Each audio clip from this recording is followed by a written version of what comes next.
¿Qué tal? ¿Cómo están ustedes? Bienvenidos nuevamente a Te Invito a un Café. Realmente es un placer para nosotros volver a reencontrarnos en este espacio de diálogo, espacio de aprendizaje, ¿por qué no?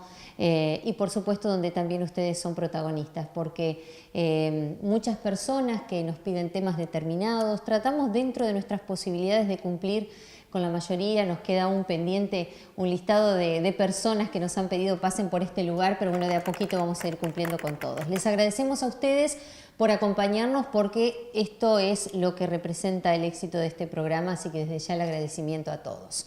Hoy vamos a tocar un tema muy importante, un tema de mucha actualidad que se ha puesto sobre la mesa en este último tiempo y tiene que ver con la vacunación. ¿Por qué estamos diciendo esto? Porque se han dado 2 casos de sarampión a nivel nacional, lo que ha llamado a la alerta. De hecho, muchas personas que se vieron preocupadas por esta situación, fundamentalmente los padres, que se preguntaron por qué es que comenzó nuevamente a suceder esto, este rebrote, si podríamos llamarlo de esta manera. 2 bebés, 5 y 6 meses, esto fue en Buenos Aires. Pero bueno, trajo aparejado la preocupación y trajo aparejado nuevamente las preguntas. Por eso queremos sacarnos un poco de dudas en cuanto al tema de vacunación, qué es lo ideal, qué es lo que tenemos que hacer como papás, qué es lo importante aquí, y para esto nos vamos a basar también en cifras que ha dado a conocer recientemente la Organización Mundial de la Salud, donde menciona que las vacunas evitan entre 2 a 3 millones de muertes al año, al proveer protección contra diferentes enfermedades como lo es la difteria, el sarampión, la neumonía, el rotavirus, la rubiola, entre otras enfermedades. Por eso hablamos de que constituyen una de las medidas sanitarias que más ha contribuido y que sigue contribuyendo a la humanidad, por eso hay que tenerlo muy en cuenta. Pero también tenemos el otro lado, ¿no? Aquellas familias que se mencionan como naturistas y que están en contra de las vacunas o de la vacunación. Para eso hemos invitado hoy a este programa y regresa de alguna manera el doctor Fernando Fournier. ¿Cómo está, Fernando? Gracias por estar nuevamente acá. Ya estuviste en alguna oportunidad, pero bueno, sin duda que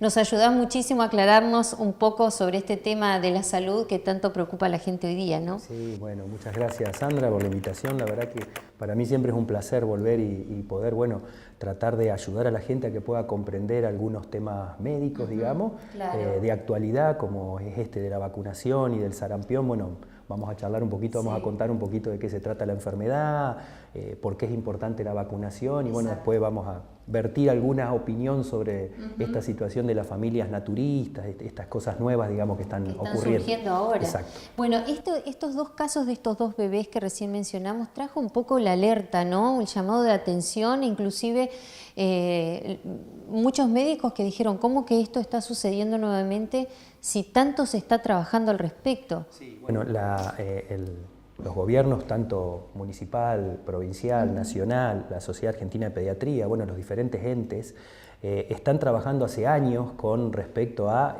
completar los calendarios de vacunación y que los calendarios de vacunación sean cada vez más completos, más grandes y con mayor cobertura, sobre todo tratando de incluir vacunas que antes eran vacunas que se incluían dentro de la parte privada, que uno las tenía que comprar. Bueno, ahora están incluidas dentro del calendario nacional de vacunación.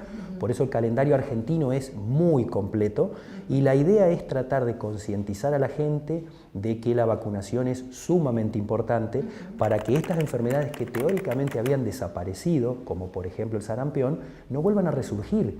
Esta cosa está sucediendo porque evidentemente hay personas susceptibles que no se han vacunado o que han decidido no vacunarse, y eso realmente no es lo correcto, no es lo que debería suceder en el mundo, no solo digo en Argentina, sino en el mundo, porque la mayoría de los casos estos de sarampión se han detectado, por ejemplo, en Europa, que se supone que es el continente más avanzado, el continente que lleva la delantera a nivel mundial con todas las tendencias y las cosas. Bueno, evidentemente hay una parte de la población que no considera importante la vacunación, y como consecuencia de esto ha ocurrido que vuelvan a resurgir enfermedades que ya uno las daba casi en el olvido, digamos, porque son enfermedades prevenibles por vacunación, ¿no? Exactamente. Y para entender un poco más, Fernando, comencemos por lo básico. ¿Qué es la vacuna? Sí.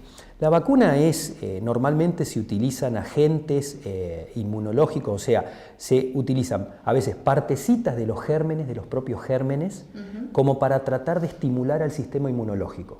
Lo primero que tiene que hacer el sistema inmunológico en una persona es detectar lo que es de la propia persona, para no atacar lo que es propio. Entonces, la primera función del sistema inmune que tiene toda persona es detectar lo propio.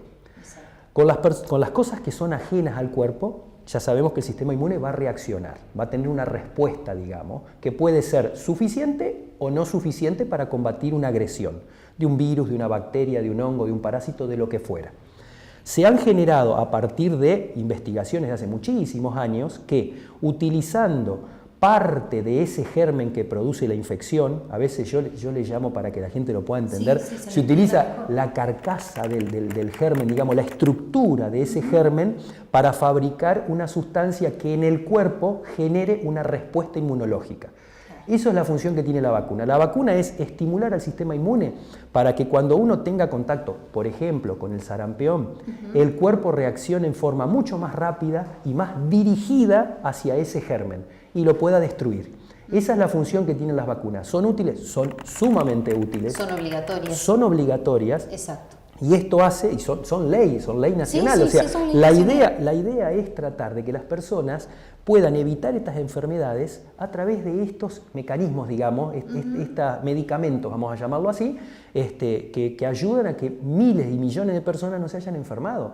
Por eso se ha erradicado la viruela, el sarampión son muy pocos los casos, el rotavirus se ha logrado controlar mucho mejor la infección, hay menos internaciones y menos muerte por estas enfermedades. Exacto. No nos olvidemos que muchas de estas enfermedades prevenibles por vacuna suelen ser a veces hasta tan graves de no solo internación y los costos, entre comillas, que tiene una internación, sino cuestan a veces la propia vida de esas personas. Hay muchas personas que mueren por estas enfermedades por diferentes motivos por los cuales a veces no pueden llegar a la vacunación. Por eso se trata de que la vacunación sea universal, libre, gratuita, para que esté al alcance de todos. Estando en el calendario de vacunación pasa a ser gratuita, digamos. Exacto, es gratuita, así que las personas tienen que ir a los centros de vacunación habilitados, oficiales, y vacunarse con estas vacunas. Entonces, estas enfermedades, al disminuir la cantidad de casos, se mejora la calidad de vida y las personas pueden tener una vida normal y no morirse por enfermedades que antes lo hacían, digamos. ¿Cómo se podría explicar, Fernando, entonces,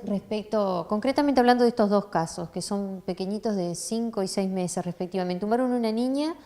La vacuna contra el sarampión se aplica al año, ¿verdad? Entonces, ¿cómo puede darse? Acá tenemos que ver una serie de problemas que hay. Primero, uno de los problemas que tenemos en este mundo globalizado, como le llamamos, es que no existen los límites geográficos. Las enfermedades no tienen límite geográfico. Entonces, una persona hoy está acá en Concordia y mañana viaja y está en España, o está en Noruega, o está en Estados Unidos, o lo que sea. Entonces, esto hace de que yo me puedo infectar, por ejemplo, acá en la Argentina, y trasladar la infección, no saber que estoy infectado, y trasladar la infección a otro lugar, dentro del propio país o fuera del país. Entonces, estas infecciones ya no tienen límite geográfico. Si nosotros tenemos pacientes que han tenido esta enfermedad, por ejemplo, en Francia, ese paciente pudo viajar a España, pudo viajar a otro lado y llevar la enfermedad de un lugar al otro. Entonces, por eso las enfermedades se diseminan hoy mucho más rápidamente por esta comunicación más rápida que tenemos nosotros. Sí, por la globalización, exacto, el hecho de tanto viaje que en realidad también la persona quizá no viaja, pero bueno, tiene un conocido que sí lo hace. Exacto. Estos casos que sucedieron acá en la Argentina son casos que se les llama importados. O sea, no es virus circulante de nuestro país argentino, no es autóctono, sino es de afuera. Exacto. Estos pacientes han estado en contacto con personas que han estado en países donde estas enfermedades están ocurriendo, por ejemplo Venezuela, que sabemos todos los problemas sociales que está teniendo, y esos problemas obviamente también repercuten sobre el ámbito de la salud de ese país, por lo cual a veces los calendarios de vacunación no son tan completos, la gente no puede vacunarse, la condición socioeconómica no es la adecuada. Bueno, eso hace de que esas personas se enfermen, han viajado, han estado en contacto con estas personas y se han enfermado. ¿Y por qué ocurre esto? Otro de los factores que tenemos que tener en cuenta es la falta de lactancia materna. Sabemos que la lactancia materna es súper importante, hace poquito fue la semana de la lactancia. Entonces, Cuando la mamá le da la leche materna al bebé, lo inmuniza. Le está dando los anticuerpos. Exacto, le da anticuerpos, entre otros, por ejemplo, anticuerpos para el sarampión. Si esa mamá fue bien vacunada correctamente, tiene anticuerpos para el sarampión y se lo pasa al bebé. Así que en ese primer año de vida, donde el bebé no va a recibir vacuna para el sarampión, porque recién se recibe la primera dosis a partir de los 12 meses de vida, es fundamental la lactancia materna en este caso porque permitiría pasarle anticuerpos para que ese bebé estuviera bien protegido. Y por otro lado, la otra parte importante es los convivientes de ese bebé tienen que estar vacunados para el sarampión para tratar de que la infección quede contenida ahí. Si los convivientes estuvieran bien vacunados y los chicos estuvieran amamantados, se reduce la posibilidad de poder tener sarampión. Uno en medicina nunca puede decir 100% que es así, por eso uno dice, reducimos el riesgo porque a veces hay otros factores que uno no los puede manejar. Pero la lactancia sería importante, la vacunación de los convivientes y un calendario adecuado. Y esta situación de globalización que lleva a que una persona pueda llevar la enfermedad de un país a otro en pocas horas, en unos días, y bueno, por eso están sucediendo estos problemas. ¿Cuáles serían las consecuencias o las secuelas, podríamos llamarlo de esta manera, que produce el sarampión, por ejemplo, en un niño pequeño? El sarampión es una enfermedad infectocontagiosa, una enfermedad aguda, que hace rato que no se veía, o sea, se ven casos esporádicos, y en general tiene brotes cada 2 o 3 años. Por eso nuestro país hace años que ya generó un sistema en el cual hay campañas de vacunación del sarampión. Independientemente de que haya casos o no, como ocurre este año, que hay una campaña de vacunación que no tiene que ver por lo que pasó, sino porque ya estaba predestinada para hacer, que es la campaña de vacunación. Entonces, es una enfermedad infectocontagiosa, viral, es un virus ARN, le llamamos nosotros, bueno, eso es relativo, pero bueno, es un virus que se transmite a través de la secreción respiratoria, toser, estornudar, por ahí si uno está enfermo, compartir mate vaso, o lo que fuera. Exacto. O sea, la saliva de esa persona que está enferma puede transmitir la enfermedad, el toser, estornudar, las gotitas de saliva que quedan flotando cuando uno estornuda o tose y no se cubre, caen sobre la superficie, mesas, picaporte, etcétera. Uno toca eso y lo puede llevar a la vía respiratoria de uno o al ojo, y eso ingresa por la vía respiratoria del paciente susceptible, digamos, y se empieza a reproducir el virus dentro del cuerpo de esa persona. Tiene un periodo de incubación de 8 a 14 días, no es inmediato, no es que vos tomás contacto con el virus y enseguida te enfermás.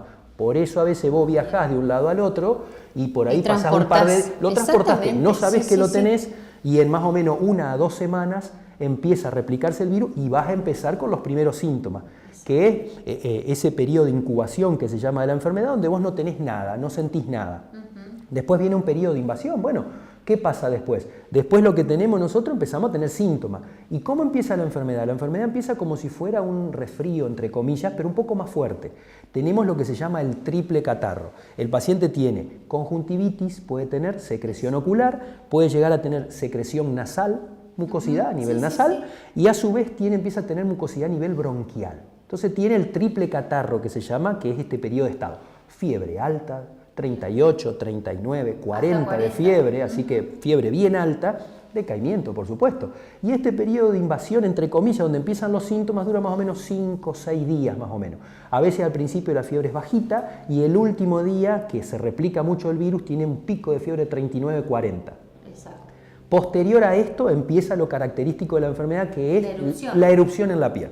¿Estamos? El exantema que nosotros le llamamos, son manchas coloradas en la piel, a veces son parches, en general empiezan en la cabeza y en el cuello primero, después en el tronco y por último en las extremidades, manos y pies.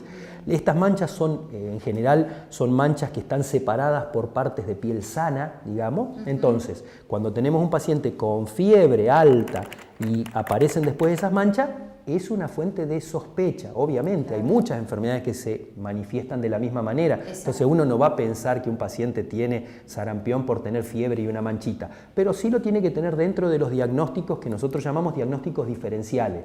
Es lo que vos vas a tener en mente, como decir, va a ver si es esto, si es esto, si es otra cosa. Entonces, aparecen esas manchas. ¿Qué pasa si uno toca esas manchas, Fernando? Las manchas no contagian. Las manchas no contagian. Están en la piel, pero no contagian. Algunos dicen, no toques que... Las manchas no contagian. Lo que contagia son la secreción respiratoria. ¿El paciente está contagiando? Sí. El paciente puede contagiar un día antes de que aparezcan las manchas y hasta 4 o 5 días después que aparecieron las manchas. Contagia a través de la secreción respiratoria, no de las manchas. ¿Estamos? Entonces, por ahí uno no sabe que tiene esta enfermedad y la está transmitiendo. Sin darse cuenta la está transmitiendo. Esta enfermedad se produce justo en este periodo del año. Invierno-primavera. Este es el periodo del año más frecuente de transmisión de esta enfermedad. No distingue sexo, puede ser varón, mujer, no importa. Y hay 3 grupos de personas más susceptibles. Uno, los menores de 1 año, por supuesto, que no tienen vacuna. 2, embarazadas. Las embarazadas son susceptibles a la enfermedad, así que la recomendación sería, antes de embarazarse, controlar el calendario de vacunación que tiene esa mujer para saber si tiene que vacunarse antes de embarazarse. No lo puede hacer durante el periodo gestacional. Durante el periodo gestacional no sería recomendable, es antes de embarazarse. Y después las personas inmunocomprometidas, que pueden ser inmunocomprometidos por una enfermedad, un cáncer, un tumor, alguna enfermedad del sistema inmunológico que pueda tener, una infección como el HIV que no esté bien controlada, y partimos en la base de, como siempre decimos, los 2 extremos de la vida. Los más chiquititos que son inmunocomprometidos porque todavía no tienen desarrollado el sistema inmune, y los abuelos. Los abuelos, las personas mayores de 65 años, que el sistema inmunológico empieza a disminuir como si fuera un niño. Entonces, esos son los 3 grupos que tienen que cuidarse. Exacto. A esto le agregamos toda persona que tenga enfermedad crónica. Si yo tengo enfermedad crónica, debería saber en qué condición inmunológica estoy. Si yo tengo una enfermedad cardíaca crónica, hepática crónica, renal crónica, debería saber en qué nivel inmunológico estoy. ¿Estoy bien? La vacuna, ¿me la puse a la vacuna? ¿Tengo completa? ¿Tengo 2 dosis de vacuna? Bueno, consulta con el médico de cabecera, el médico clínico, para saber en qué condición está. Si no está cubierto con la vacuna, vacunarse. Exacto. No hay que hacer más que eso. Nada. ¿Qué pasa cuando una mamá dice, yo no vacuné a mi niño desde que nació y el niño ya tiene 8 años? Perfecto. ¿Cómo tiene que hacer? ¿Se puede empezar a aplicar todas las vacunas? Se puede empezar a aplicar las vacunas que correspondan a aplicarse. Hay calendarios y hay estrategias de vacunación para las personas que nunca se vacunaron o personas que suspendieron el calendario de vacunación y un tiempo determinado dejaron de vacunarse, tienen que volver a vacunarse, se ve qué vacuna se puso. Exacto. Y en base a las que se puso se hace una estrategia determinada de acuerdo a ese paciente, es decir, bueno, usted tiene que colocarse esta y se le da una lista. Pero eso no siempre lo determina el médico, digamos. El médico clínico, sea pediatra si es un chico, médico clínico de adultos si es una persona grande, se tiene que sentar con esa persona a ver en qué condición inmunológica está. Ahora te voy a explicar después por qué esta situación de la condición inmunológica, por el tipo, cómo es la vacuna. Porque la vacuna es específica, tiene una vacuna especial, digamos, en su constitución, digamos, entonces tienen que ser personas con defensas normales para poder aplicársela. Entonces, ¿en qué condición inmunológica está esa persona? ¿Qué vacunas tiene? Se mira el calendario de vacunación si es que lo tiene y se planifica, se hace una estrategia de qué vacunas son las adecuadas para completar su calendario de vacunación. Eso está todo estipulado, hay normas. ¿Y qué pasaría en el caso de que su sistema inmunológico fuera malo o estuviera muy bajo? Si el sistema inmunológico está malo, esa persona no debería ponerse esa vacuna. Esa vacuna está elaborada con virus vivos atenuados. Son pocas las vacunas que tienen esta constitución. Cuando están elaboradas con virus vivos atenuados, quiere decir que el virus no está muerto. Es un virus como, para que me entienda la gente, como atontado o aminorado. Entonces, si esa persona tiene un sistema inmunológico disminuido, corre el riesgo de adquirir la enfermedad a través de la vacuna. Por lo cual, entonces se aconseja, usted tiene que primero saber en qué condición inmunológica está para saber si se puede poner la vacuna o no. Si inmunológicamente está bien, es normal la parte inmunológica, puede aplicarse la vacuna normalmente. Por ejemplo, paciente HIV, que a veces la pregunta, ¿me pongo o no me pongo la vacuna? Depende en qué situación esté la parte inmunológica. Si la enfermedad está controlada y cuando le hacen el recuento de linfocitos T específicamente, ven la cantidad que es adecuada y normal para defender a esa persona, puede aplicarse las vacunas igual que cualquier otra persona. No tendría que haber diferencia. Exacto. Si esa persona no está controlada inmunológicamente, por ejemplo, y padece HIV, debería primero testearse cómo está inmunológicamente esa persona y después programar la vacunación. Por lo menos con esa vacuna que es a virus vivo atenuado. ¿Pasa lo mismo con la vacuna de la gripe, por ejemplo? No, la vacuna de la gripe no. No está elaborada, se la puede colocar cualquier persona. No está, digamos, estipulado para ellos porque en general la vacuna de la gripe no es a virus vivo atenuado. Esto pasa vacuna para el sarampión, o sea que es la triple viral que cubre sarampión, rubiola, paperas, ocurre también con fiebre amarilla, ocurre con varicela. Ese tipo de vacunas son elaboradas con virus vivos atenuados. La vacuna Sabin, la vacuna Sabin oral, son virus del polio salvaje. Entonces, por eso hoy, cuando las mamás nos preguntan por qué le están poniendo vacuna Salk y no Sabin a los chicos chiquitos, es por esto. Se vio, la vacuna Salk cubre también poliomielitis, pero no tiene virus salvaje, no tiene virus vivos.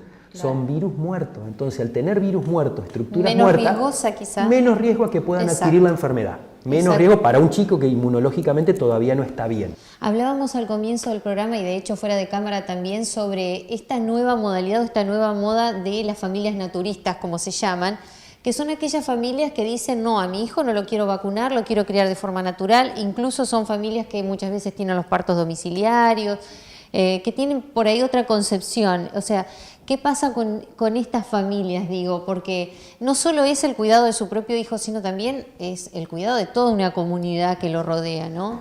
Mira, Sandra, acá es muy importante para la cuestión vacunación ser claro con esto. Cuando uno se vacuna, uno cubre dos cosas. Primero, uno no se enferma, lógicamente, o sea, la protección para uno. Y por otro lado, lo que se llama efecto rebaño. Cuando yo te pongo una vacuna a vos, no solo vos no te enfermás, sino vos no transmitís enfermedad. Vos estás bloqueada para esa enfermedad, entonces vos no me vas a diseminar la enfermedad con el resto de la comunidad. Entonces tiene doble efecto, doble funcionalidad la vacunación. Entonces, lo que uno tiene que tratar de comprender con esto de las familias naturistas es que todo lo que se está haciendo en intervención médica desde hace años, que no es de ahora, es para mejorar la calidad de vida. No es que uno va en contra de la naturaleza, uno está tratando de ayudar a esa persona para que estas enfermedades no le provoquen, digamos, secuelas, problemas y hasta la muerte, porque son enfermedades que provocaban, cuando uno mira la historia del sarampión y todo, provocaba muerte. Un montón de gente que había epidemias de estas enfermedades que provocaban muerte de un montón de personas inocentes y que se daban porque no había ni tratamiento ni prevención para esta enfermedad que era la vacunación. A partir de la era de la vacunación se ha visto que vacunar versus no vacunar, siempre es mucho mejor vacunar que no vacunar. Esto ayuda al sistema inmunológico de una persona a que reconozca con tiempo la enfermedad y a que se eviten estas secuelas y la muerte de estas personas, que tengan una calidad de vida mejor. Entonces, la vacunación es positiva, es muy importante. Otra cosa que tenemos que tener en cuenta es esto de los partos domiciliarios. Los partos se tienen que hacer en una institución porque la institución garantiza la higiene, la limpieza, la higiene, para que ni el bebé recién nacido ni la mamá que acaba de tener ese bebé sufran consecuencias de lo que son las infecciones.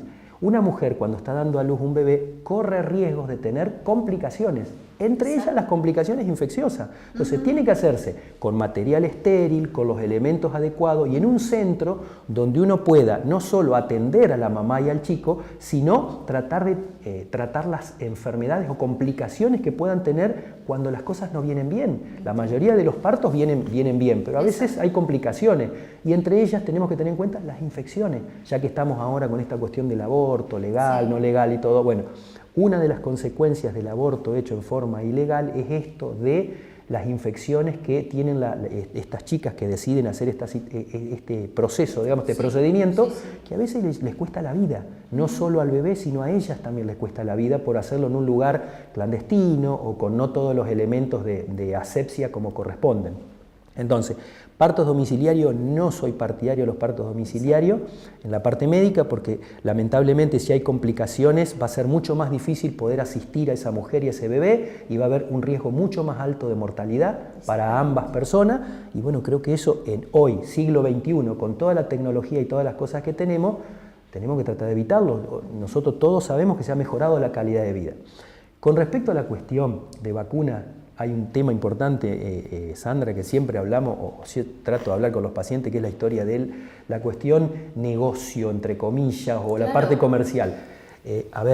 Muchos lo toman de esa manera. Exacto. A ver, yo entiendo que la cuestión de las vacunas, muchas de las vacunas estas que son muy caras, lo entiendo, lo comprendo y que a veces son imposibles para una familia poder llegar a estas vacunas. El Estado lo que ha tratado de hacer es tratar de poner la vacuna para que todos se puedan vacunar. arrimar la vacuna al que tiene para poder comprarla y al que no tiene para poder comprarla. Entonces ha tratado de equiparar esta situación para que todos puedan vacunarse y que puedan estar protegidos. Esa es la idea de lo que ha hecho el Estado. Obviamente que los laboratorios que elaboran las vacunas viven de ese trabajo, entonces ese trabajo es lógico que se tenga que cobrar, como se vive de la gaseosa, como se vive de la comida rápida, como se vive todo termina siendo, entre comillas, si uno lo quiere ver desde ese punto de vista, un negocio. Exactamente, entonces no estamos descubriendo nada nuevo como para decir es un negocio las vacunas, no. Hay personas, hay profesionales, científicos, infectólogos que no tienen que ver con los laboratorios, que no están relacionados con los laboratorios, que investigaron esto y que vieron en las investigaciones científicas serias que vacunar versus no vacunar no tiene sentido. El vacunar da muchísimos beneficios con respecto a no vacunar y mejora la calidad de vida de las personas. ¿Qué pasa con la vacuna contra la gripe, Fernando? Por ejemplo, siempre surge la duda cuando está comenzando el invierno o la época de frío. ¿Qué hago? ¿Me aplico la vacuna? ¿No me aplico? ¿No es obligatoria? ¿Será que vacuno a mi niño?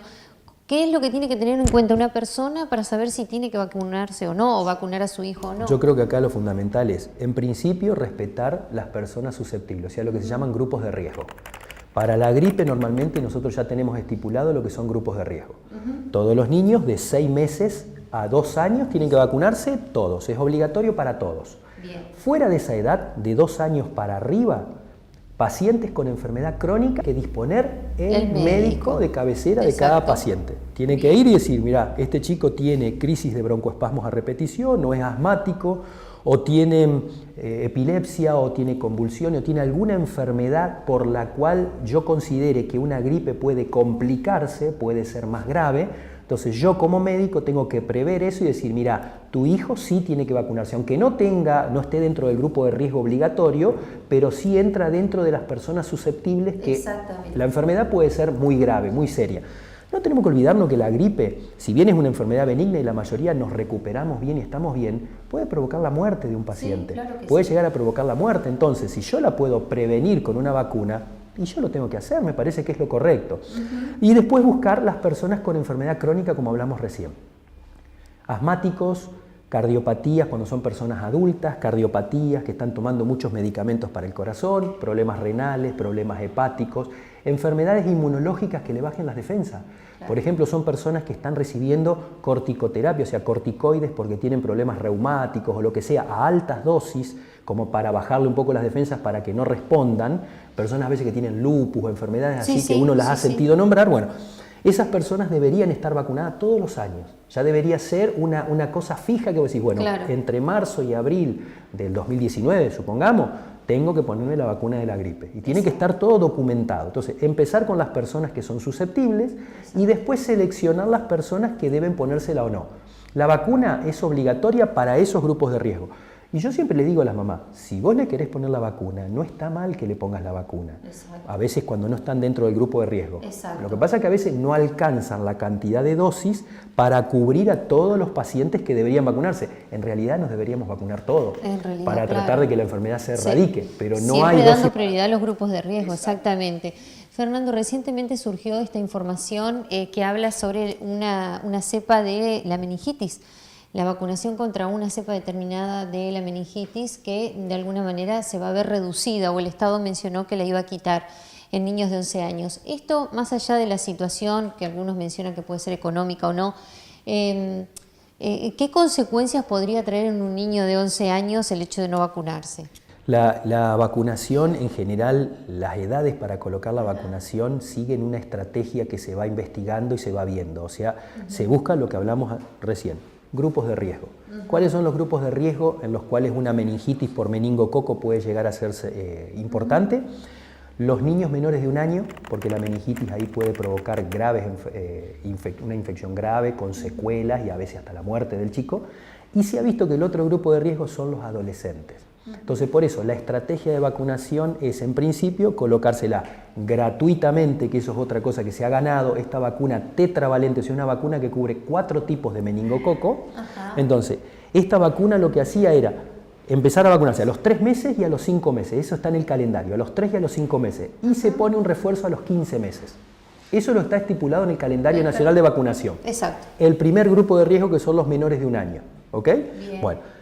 El otro grupo de riesgo son los adolescentes. Entonces, como se generó el sistema de vacunación para la vacuna contra el papilomavirus, el HPV, se trata de rescatar a los chicos que tienen 11 años, o sea, antes de que entren en la adolescencia y tengan contacto sexual y empiecen a empezar a estudiar juntos, o sea, son grupos que se juntan para estudiar. Entonces estas enfermedades se transmiten cuando uno está hacinado, cuando uno está muy junto uno con otro, como la gripe. Por eso se transmiten ahí. Entonces, es un grupo de riesgo. En nuestro país por ahí a veces es diferente que en otros países. En otros países tipo Estados Unidos hay grupos que se llaman los campus. Los chicos se van a estudiar a la universidad, los campus. Entonces están estudiando juntos, o en la universidad están estudiando juntos, y es mucho más propenso a tener este tipo de enfermedad. Entonces, por eso la estrategia es captar a todas las personas, varones y mujeres, a los 11 años, antes de que entren en este problema, digamos, en este grupo de edad, vacunarlos para que estén protegidos. Como con la vacuna del HPV, exactamente igual es la estrategia que se utiliza como para tratar de evitar eso. El hecho de que ahora se quite eso o que no se pueda acceder. Mirá, Sandra, lo que uno ha leído últimamente son los tires y aflojes de un lado y del otro, que uno no sabe a quién creer y a quién no. El Estado dice que la cantidad de dosis que hay de esta vacuna contra meningococo no alcanza para cubrir a la población que necesita, y el laboratorio dice de que manda la cantidad suficiente como para que alcance. No sabemos a quién creerle con esto. Que los chicos de 11 años queden sin vacunación, y es una cosa, para mi gusto, no buena, digamos, porque es un grupo que va a quedar susceptible a la infección. O sea, cuanto más vacunas pongamos al calendario de vacunación en forma gratuita, el que sale ganando es la gente. Sí, por supuesto. Población es la que sale ganando. ¿Esa vacuna es costosa, Fernando? Son costosas. Estas vacunas son costosas. Porque por ahí alguna persona dice, bueno, no logro conseguirla, pero la hay compro. Hay personas que por ahí la compran, hay obras sociales que los ayudan. Hay obras sociales que no te ayudan realmente, porque hay obras sociales que a veces no le dan una mano al afiliado como para que la vacuna pueda ser, por lo menos con un descuento, que ayudaría mucho. Y no nos olvidemos de las familias que tienen varios hijos. Cuando vos tenés que elegir y decir, tengo tres vacunas, son 3 por, ¿cuánto vale cada vacuna? Un montón de plata. Entonces, por supuesto. Se complica la situación. Por eso la idea de que sigan estando en el calendario nacional de vacunación hace de que todo sea equilibrado y parejo para el que tiene y para el que no tiene para comprar la vacuna. Eso tiene que seguir pasando. Fernando, una reflexión final, porque lamentablemente ya estamos cerrando, pero para que la gente tenga en cuenta, sobre todo apuntando al tema de la vacunación, algo que nos quieras decir. No, recomendarle a la gente que siga teniendo en cuenta que la vacunación siempre es mejor que no vacunar, o sea, controlar el calendario de vacunación. Ustedes saben que los pediatras somos bastante molestos con esto, insistimos con esto, pedimos el carnet de vacunación. La escuela también nos ha ayudado porque la escuela exige el carnet de vacunación completo para que el chico entre. Es un control más exhaustivo ahora. Entonces, mirar el carnet de vacunación, fijarse qué vacunas uno tiene y qué uno no tiene, no enloquecerse, tratar de tomarlo con calma, consultar con su médico para no entrar en pánico. No es que hay millones de casos, una epidemia de sarampión. Hubo algunos casos aislados de sarampión en Buenos Aires y se están tomando estrategias para tratar de subsanarlo. Pero entonces, sin entrar en locura, cuando se va al control médico del pediatra, controlar el calendario de vacunación y ver. Entonces, para eso se ha generado ahora, en octubre, desde el 1 de octubre hasta el 30 de noviembre, está lo que se llama Campaña Nacional de Vacunación para el Sarampión. Esta vacuna, o sea, esta campaña consta de una dosis extra que se va a poner para todas las personas que tienen entre 13 meses, o sea, 1 año y 1 mes, hasta todos los chicos que tengan 4 años, 11 meses y 29 días. Para hacerlo casi 5 años, para hacerlo más sencillo. ¿Cuándo comienza eso, Fernando? 1 de octubre. Desde el 1 de octubre al 30 de noviembre, la vacunación va a ser gratuita en todos los centros de vacunación y tienen que ir con el carnet de vacunación las personas, nada más, todos estos niños tienen que ir al centro de vacunación y aplicarse un refuerzo. Es una dosis de campaña, ¿estamos? Así que es una dosis extra de lo que los pacientes tienen normalmente, de lo que las personas, los chicos tienen en su calendario de vacunación. Se lo recomiendo, háganlo. Si tienen alguna duda, charlen con el pediatra, pregunten, infórmense, no se hagan problema, pero no se enloquezcan con esta situación de que hay que vacunarlo urgente ni nada. No hay una epidemia de sarampión. Hay una alerta para que todos los médicos y las personas estemos atentos cuando tenemos un paciente con fiebre alta, con un exantema, o sea, con una erupción en la piel, sospechar que puede llegar a ser esta enfermedad. Por eso se recaba datos si estuvo de viaje, si estuvo en contacto con algún viajero 2 semanas antes, a ver como para saber en qué situación está esa persona. Y lo otro que se mira, por supuesto, es su calendario de vacunación. En qué condición inmunológica está esa persona para saber y decir si tenés que vacunarte o no te corresponde vacuna. Exactamente. Fernando, ha sido un gusto realmente que estés acá. Bueno, así muchas que siempre gracias. aprendemos mucho con vos. La idea es informar a la gente para que lo tome con calma, que se informe tranquilo, de fuente segura, hablen con su pediatra, no lean solamente las noticias o no miren internet o el Google, lo que sea. Consulten con el médico para informarse bien, porque hay en general información buena de las fuentes digamos, científicas correctas, como para que uno vea lo que sirve, digamos. Exactamente. Gracias, Fernando. Bueno, muchísimas gracias a ustedes. Espero que esto les haya servido. Seguramente que sí, porque siempre es bueno conocer un poco más sobre nuestra salud. Así que, bueno, será hasta la próxima, hasta el próximo café en este programa que hacemos realmente con mucho amor. Muchas gracias.